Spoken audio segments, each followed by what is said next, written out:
说真的。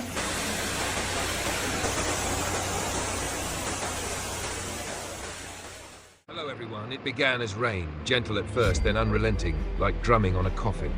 In Guizhou's mountains, clouds sagged low and heavy, their bellies ready to burst. And when they did, it was not rain anymore. It was a monster. Fierce, unrelenting, merciless, it came roaring down from the slopes, turning the valleys into rivers of death.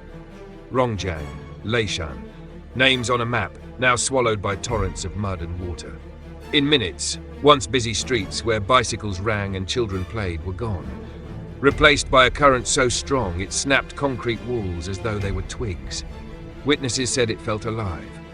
It was a beast, one said, a beast set free from its cage. The sound was deafening, a roar mixed with the scream of the earth itself. People fled, but too late. Whole houses crumbled, cars lifted like toys. Eyewitness videos captured the instant terror, waves exploding against rooftops, people screaming for help as waters rose to the 4th floor within hours. Across Brazil, televisions flickered with these images and families stared in silence. They had seen floods before, but never like this. It was not water, it was terror alive, unleashed. Terror turned swiftly into grief. In Rongjiang County, the floodwaters burst into neighborhoods with no warning, swallowing entire districts in seconds. Bodies floated in the murky current, tangled in branches, lifeless faces staring at the sky. Families tried to cling to rooftops, waving frantically at helicopters above, but the waters climbed too fast, too high.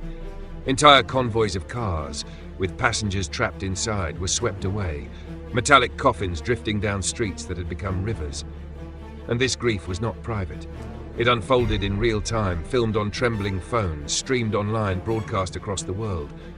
People did not just die, they died in front of us, in front of millions. Trauma unfolded second by second, becoming collective, communal.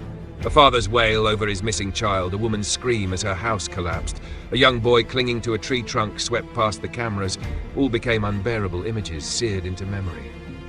In Brazil, those watching felt their stomachs twist. The grief was so raw, so immediate, it crossed borders. Brazil felt not just pity, but horror, as if the grief belonged to them too. Behind every collapsed house, every drowned car, there were voices. Xiao Tangyuan was one. She had parked her car in an underground garage when the trembling began. Within seconds, the water surged in, turning the garage into a death trap.